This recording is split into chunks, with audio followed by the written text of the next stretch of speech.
Welcome back. We are in AP English and we are working now again with Chaucer. Our focus today is on the Pardoner's prologue and tale.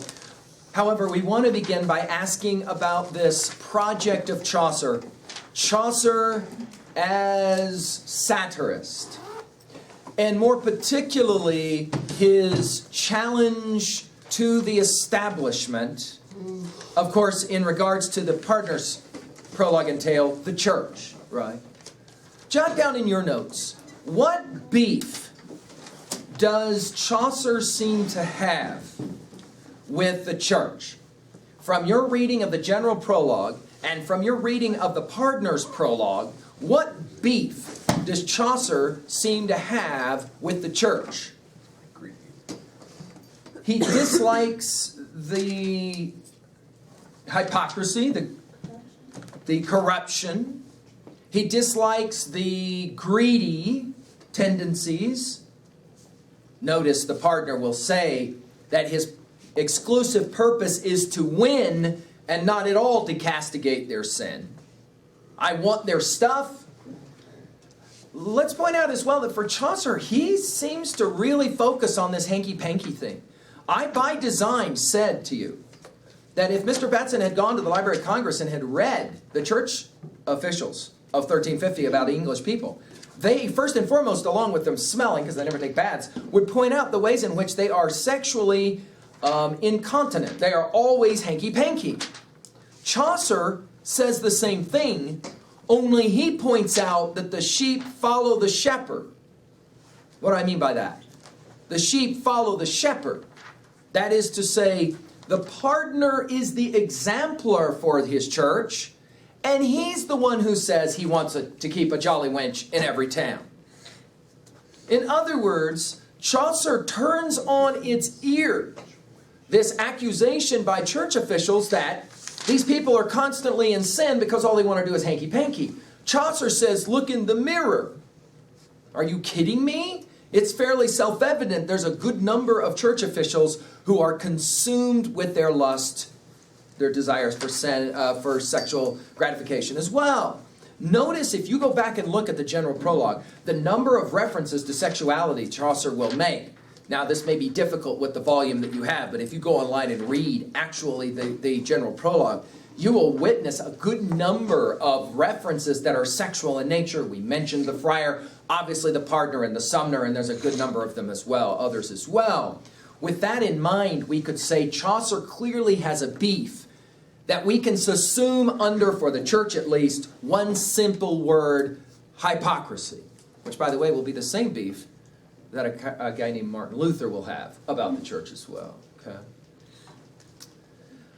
But how does Chaucer choose to expose? This is what we meant by Chaucer's project. How does Chaucer choose to expose these problems? Does he have private conferences with church members to say, I have real issues? No. Does he write an essay in Latin for church members so that they can at least be shown? No. Chaucer writes Canterbury Tales in English so that yokels can be educated to what? Now you write it down in your notes. To what? What is Chaucer's intended audience? Well, we could say, of course, that one of Chaucer's intended audiences is the church, no doubt. To shame the church, we might say, shame church religious into saying, yeah, he's probably right. That's probably a bad thing to just see my occupation is predominantly about getting girls and getting money. But notice that it's fairly clear one of the primary audiences of Chaucer in regards to the Pardoner's prologue and tale are the yokels. That is to say, the blind believers of the church. If the church says it, it must be right. Not unlike individuals in our own culture who watch certain, for example, TV channels or shows and will say, if this show or this channel says it, it must be right. It cannot be wrong because it's always been right in the past. And this notion then of challenging the sacred institution of the church's veracity. Veracity. It's truth-telling. Is a very controversial iconoclastic move by Chaucer. But notice how he does it. He does it through the process of reporting, a la CNN reporter, of reporting what some pardoner said on the road to Canterbury. So when the church comes to Chaucer and says, "How dare you?"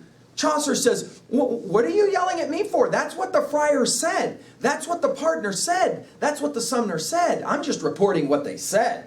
I mean, it's up to you guys to clean up your own house. That's not nothing to do with me. Who was this pardoner? We need to talk with him." "Yeah, I can't remember. Like I said, I was hanging out at the tavern next to the Bell, and I decided to go with this group, and I can't remember even where he was from. And I don't know, after the thing, we all broke apart, went our ways." And see how this works? He's able to defend himself and thereby have a kind of a veneer in between him. So he cannot be directly attacked. Finally, notice Chaucer does this through comedy. Ha ha ha, it's funny. So he can always say, as some of you are familiar with, are you familiar with people like this? They'll say the meanest things to people, and then as soon as they realize they've offended, which is of course probably their original intent, they go, "Just kidding, just kidding. I'm just joking, just joking." But of course the problem is it's already been said and already been done. To say just kidding, doesn't alleviate the pain caused. It simply allows for there to be some distance in regards to the accusatory nature of the act.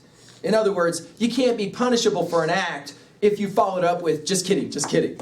So Chaucer will say some pretty vicious things and then afterwards metaphorically say, "Just kidding, just kidding." Or, "I'm short of wit, as you will understand. I'm just an idiot. Oh, I'm sorry. I'm just dumb, and I don't really know what I'm doing, and please forgive."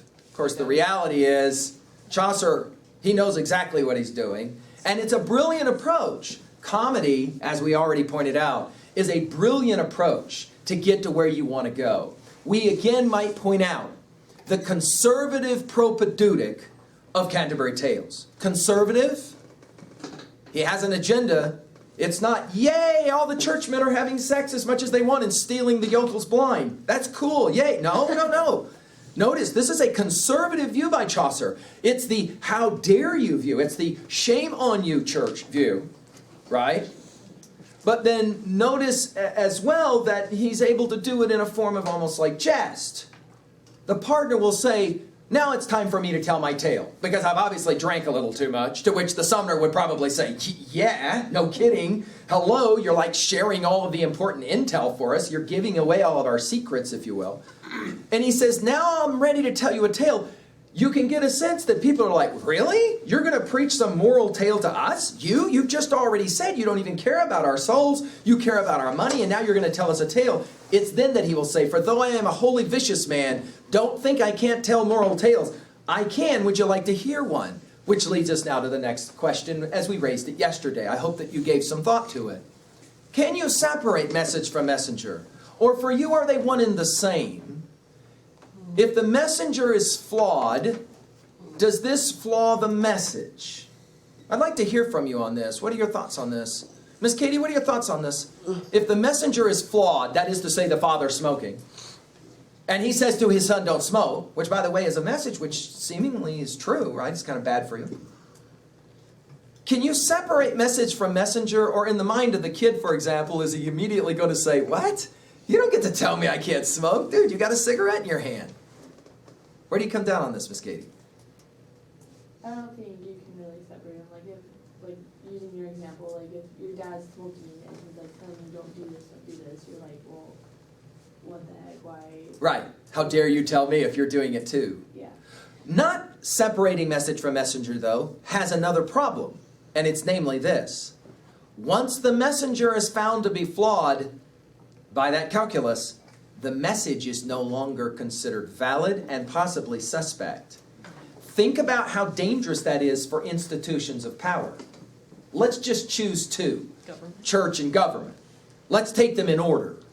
A religious institution says, "You must behave the way we tell you to behave," and then disclosures are found out. Dimmesdale actually is not just a character in a novel. Dimmesdales actually occur. That is to say, a priest who, for example, molests children and the like. If you can't separate message from messenger, and one instance of hypocrisy happens, for example, in the institution of church, or by extension, the institution of government, then isn't it natural then to say, well, the message itself is therefore flawed? How do you separate the two? This is a difficult question.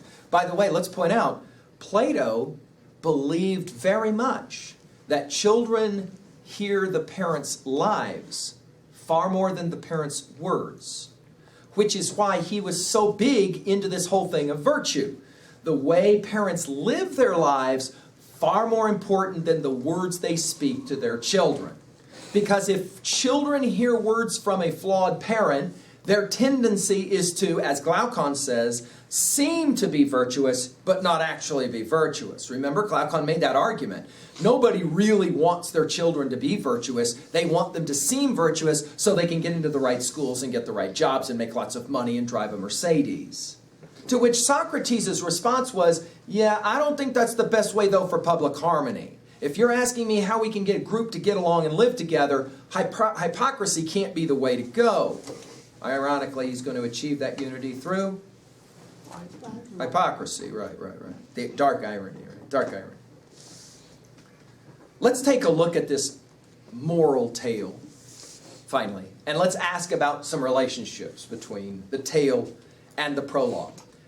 Always, Chaucer will play the game of setting up one against the other.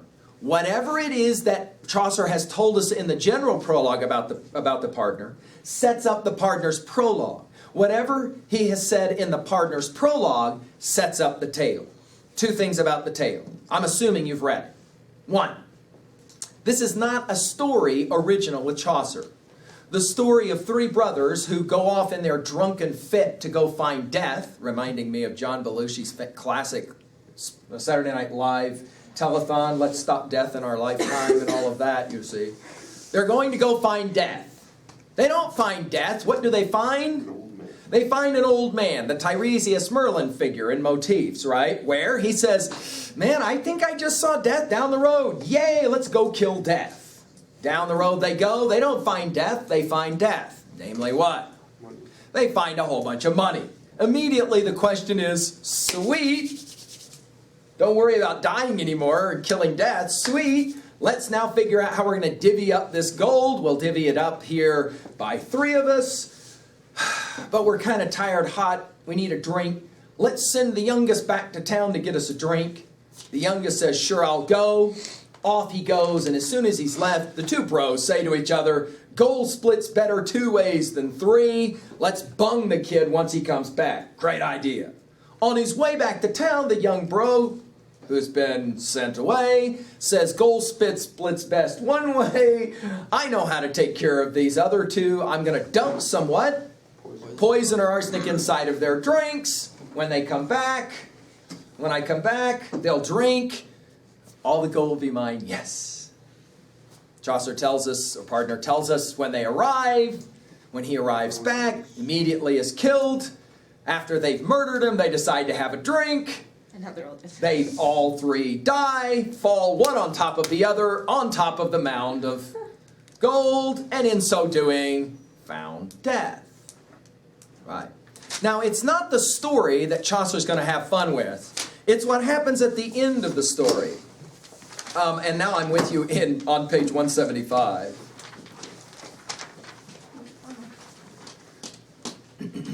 Oh, cursed sin. Are you ready? What's fascinating, again, the dramatic quality of this. What's fascinating is that Chaucer will have the partner, he'll draw the partner as a cat who stands up to introduce himself and starts drinking. He's clearly buzzed by the end of his prologue because he says so. Now I've drank a little too much corn-ripe ale. And as he's telling his story, his buzz wears off. And by the end of his story, he's in preacher mode.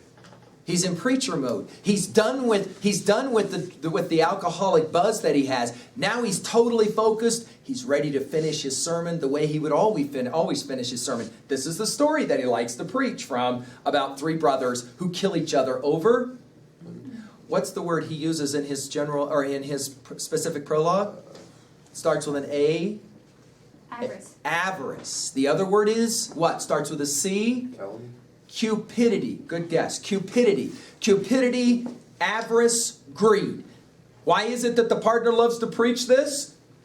Because it frees the, what's the word? The pelf, right? In other words, he gets money. When he preaches against avarice, cupidity, greed, it makes the yokels feel guilty, and then they take out their money and give it to him, which is exactly why he likes. He's already told us all of this. Now at the end of his little story, he's ready to start preaching. It's as if he's forgotten. He told them already he's a complete fraud. Remember, he called it a game. And now all of a sudden, he's ready to bring things down to a conclusion. Read with me on 175. Oh, cursed sin. Oh, blackguardly excess. Oh, treacherous homicide. Oh, wickedness. Oh, gluttony that lusted on and diced. And notice there's ellipsis because he goes on for quite some time talking about how terrible the human condition is, that it's so greedy. Now he's ready. Dearly beloved, God forgive your sin and keep you from the vice of avarice. My holy pardon frees you all of this, provided that you make the right approaches, that is, with sterling rings or silver brooches. Bow down your heads under this holy bowl. Come on, you women, offer up your wool. I'll write your name into my ledger, so into the bliss of heaven you shall go. For I'll absolve you by my holy power, you that make offering clean as at the hour when you were born. It goes on for quite a bit more. Ellipsis. It's almost as if the partner does this. That, sirs, is how I preach. And Jesus Christ, soul's healer, I, the leech of every soul, grant pardon and relieve you of sin, for that is best. I won't deceive you. One thing I should have mentioned in my tale, dear people, I some relics in my bail, and pardons too, as full and fine I hope as any England given by me by the Pope. If there be any one among you that is willing to have my absolution for a shilling devoutly given, come, and do not harden your hearts, but kneel in humbleness for pardon, or else receive my pardon as we go.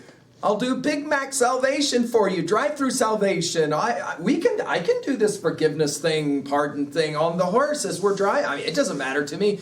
You are in such good luck that you have me here available to forgive your sins. It's as if he's totally forgotten. It's as if he has no ability to self-monitor, to hear what it is that he said before. And now he's going to be insulted that one or two of them will say, dude, you already told us. Watch. Harden not your hearts, he says, always, he says, or else receive my pardon as we go. You can renew it in every town or so, always, provided that you still renew each time, and in good money what is due. It is an honor to you to have found a partner with his credentials sound, who can absolve you as you ply the spur in any accident that may occur. For instance, we are all at fortune's beck. Your horse may throw you down and break your neck. Have a security it is to all. What a security it is to all to have me here among you in a call with pardon for the lowly and the great, when soul leaves body for the future state. And I advise our host here to begin, the most enveloped of you all in sin. By the way, why is the host the most enveloped in sin? See, if you're just reading this, you wouldn't understand this. Who is the host? He is the one who runs the bell. What is the bell?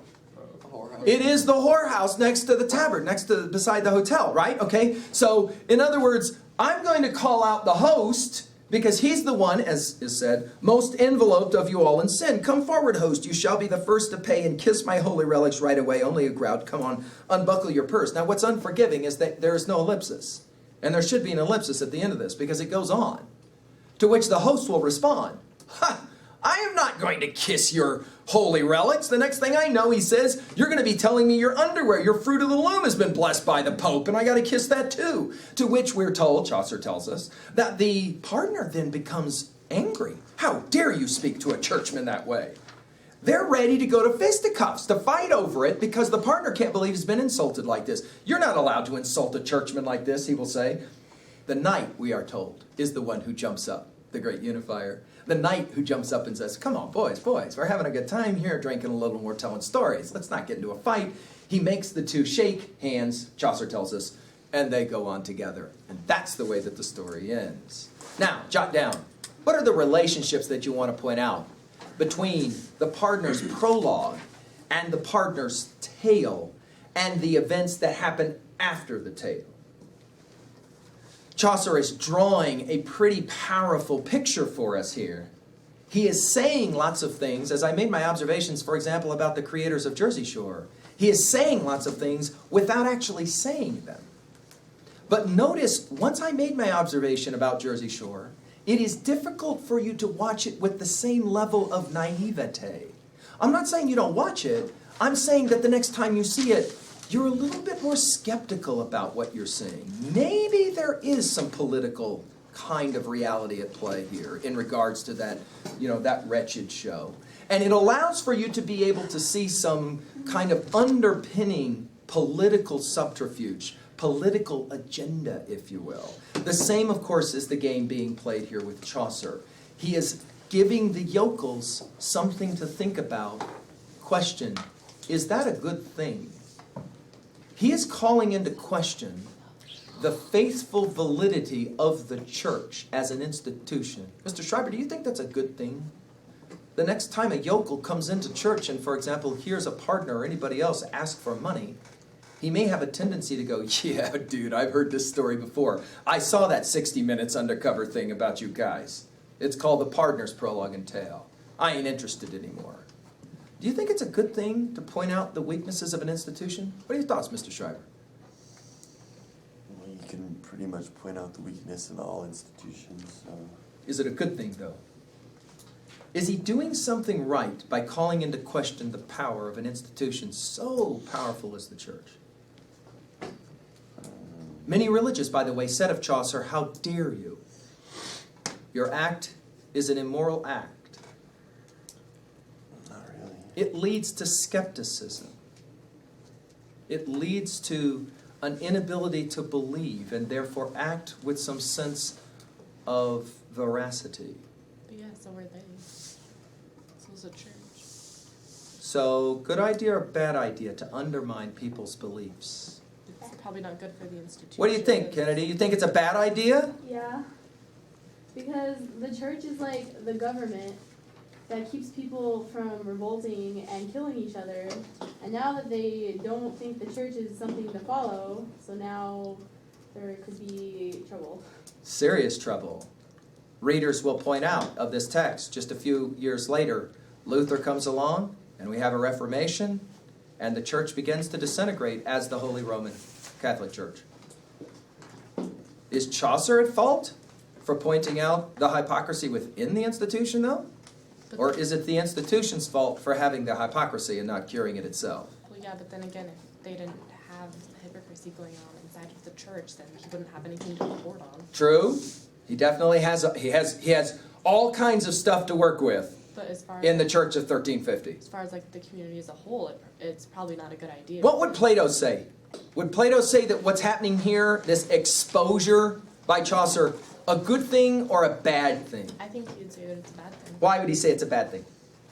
Because like it's that authority thing. It's that in order for everybody to work together as a group, you gotta make them all believe the same lie.